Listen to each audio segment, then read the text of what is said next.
Greetings, humans! Zbot 4096 here, talking about Star Wars The Acolyte Season 1 finale, released July 16th on the human streaming platform Disney Plus! Alright. Okay. I don't know where to begin.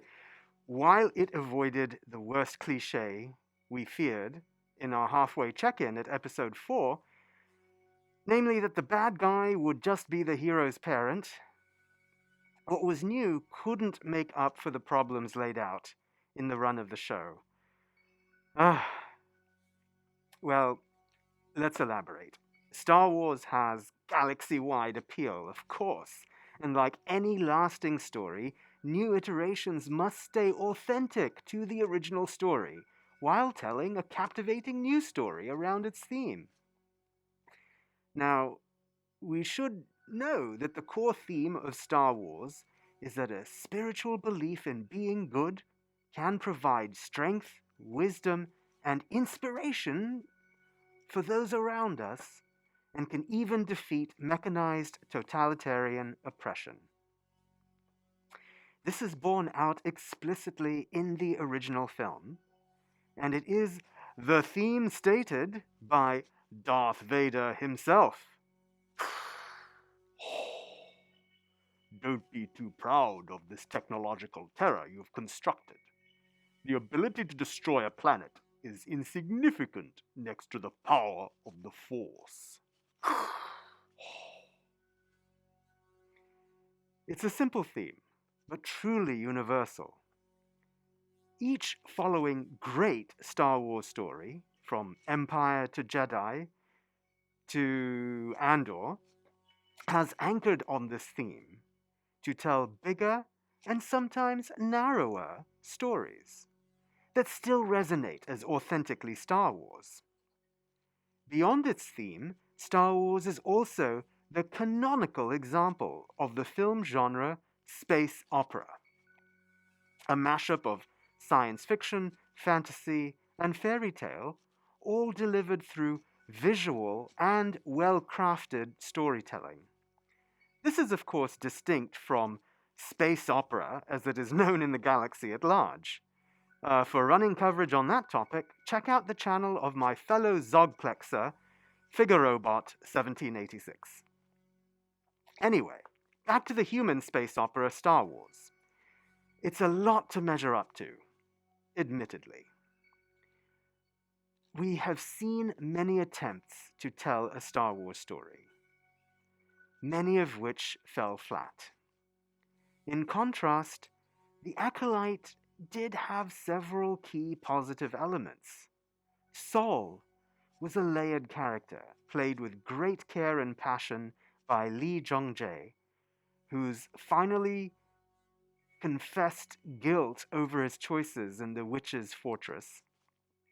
Although, interestingly, he never apologizes for his in-combat killing of the children's mother. We think that would have tempered Osha's rage on discovery, and enlightened beings galaxy-wide do in fact teach their offspring to apologize for accidents that harm others, even when they are accidents, or have some context around them. This is responsible behavior. The fact that Saul cannot bring himself to this point is an interesting flaw.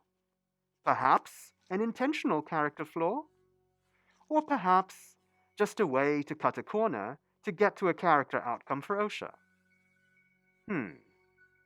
Let's table that one for a moment.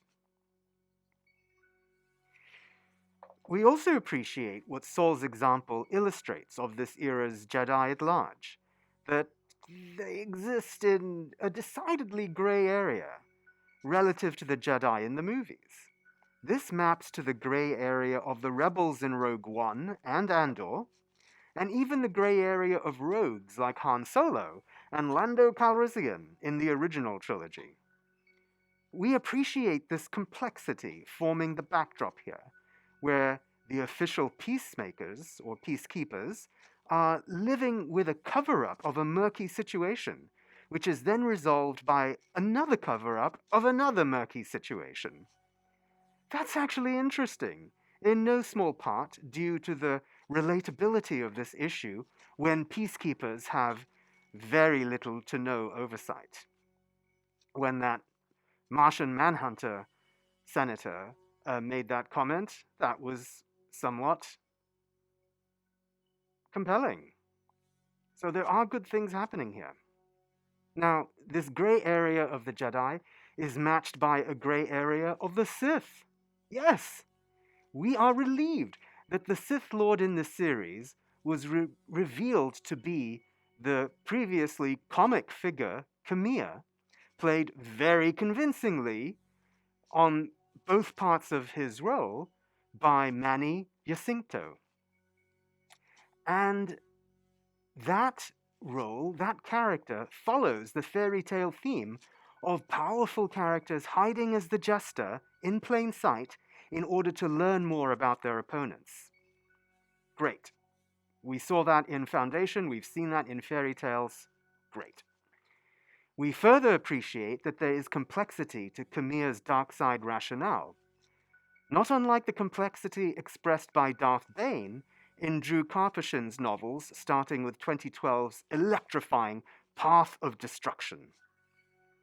While Karpyshyn focused on cunning and ruthlessness, Camilla expands the narrative to cloud the overall record and behavior of the Jedi and introduces a new dark side emotion, desire. Yes. He neatly tucked it in with his listing of the more familiar emotions of the dark side, but clearly was hinting at a physical relationship, at one point saying, "If you're coming into the pool, hand me my robe." Which at once puts the idea of them in the pool together in Osha's mind, and ours, while also dismissing it, which sounds reminiscent of the human courtship ritual known as dating. Or so I've heard. Anyway, it is this emphasis on desire and the fact that we don't hear him named anything other than his incognito name Camilla from earlier episodes, that we hereby officially declare and register for the galaxy that we dub him, we name him Darth Zaya. Dun, dun, dun, dun. In keeping with the tradition of dropping the first syllable of a dark side word, such as invader, insidious, and betrayer, we drop the first syllable from desire and give him the second as his name. Darth Zaya is born. Or if you prefer, or if you're intergalactic supergroup, you too, Darth Zaya. All right. We also appreciate all of the small details about him, such as Darth Zaya's force-isolating helmet, of course, how can we not, which both focuses his connection to the dark side and hides him from mental detection and influence, a bit like Magneto's helmet from the X-Men comics and series. His armor also shorts out enemy lightsabers for a short period, which is a welcome return of another characteristic from the expanded universe. We also like the fact that his lightsaber splits into a long and short form, much like medieval samurai katana and wakizashi. Well, there isn't one that breaks into two, but the result is very reminiscent. And we read that as a tip of the hat to George Lucas's stated influence of Akira Kurosawa's samurai films. On that note, humans and galactizans, if you can find yourselves a copy of Hidden Fortress, you will see Star Wars told from a medieval feudal perspective. Go do that. It'll be worth it. Anyway, unfortunately, this show suffers from the common problem plaguing many extended franchise shows, namely, the storytelling itself breaks due to overemphasis on character interactions at the expense of story. Osha and May, played, in our view, endearingly by Amandla Stenberg, are continuously pressed against each other, their immediate conflict bringing to the surface deeper issues to resolve, which is interesting and evocative, but seemingly bouncing from one extreme of affection to murderous rage with little context or rationale. Furthermore, this is set up under the premise that they are not actually sisters, not even twins, but the same person. What? The show keeps insisting on telling us this, but gives us no explanation, no elaboration of some meaning for it, and no demonstration of what difference it actually makes. Now, yes, it's possible for a single being to present themselves in multiple locations using time travel or, quantum dimensional tunneling or any such old-fashioned technique. However, this generally serves a purpose. In real life, it allows beings to improve efficiencies in physical space, like having a cake and eating it too. Here, instead, it's just a dumb detail that bends plausibility without benefit. It reminds us of the goofy, immaculate conception of Anakin Skywalker in The Phantom Menace, and of J.J. Abrams' mystery box technique that leads to disastrous results with Lost and that entry in the embellished universe, The Force Awakens. Similarly, the Acolyte just announces this weird factoid and drops it on the floor, and says nothing further. It does the same with Darth Plagueis creeping around a corner, and incidentally, we are certain that it is Darth Plagueis because it's this fellow. You see, this book says Darth Plagueis, and I don't know if I can. There we go. That's him. That flat-faced, creepy-looking Mune is Darth Plagueis. Confirmed. Right here. So there was that, and then we also had the camera panning down the back of Yoda's head. Yay. But neither Plagueis nor Yoda say a word. They don't do anything in their scenes. Now, mysteries are not interesting unless they have meaning and have been worked out in advance so that they make sense in retrospect. Instead, these mysteries are presented for nostalgia or the needs of the character in the moment, regardless of the context. Now, given this pattern, this is the explanation we cannot help but draw for Saul's refusal to apologize for or even explain his in-combat killing of the mother. Sure, he must be able to see that there's someone capable of killing him, is angry at him, in front of him, for something he is accused of while he is immobilized. That would be a good time to address the issue directly in some way. And he doesn't, and he dies. Now, perhaps the Acolyte has plans for every setup to have a payoff, or even just make sense in Season 2, but from our perspective, it has not earned that leeway. Also, in the finale, Darth Zaya solves some apparent closure dilemma by wiping May's memory. This is another huge leap in plausibility for the integrity of the story. Star Wars already has a credibility problem with each new story introducing a literal deus ex machina force power, which of course disrupts the rule set by which each prior iteration operates under. However, in this case, we could not understand the point. What purpose did this serve? Did Darth Zaya all of a sudden care whether Jedi Master Venestra is able to concoct a new cover-up with the mind-wiped May? Well, what about their prior connection made that necessary?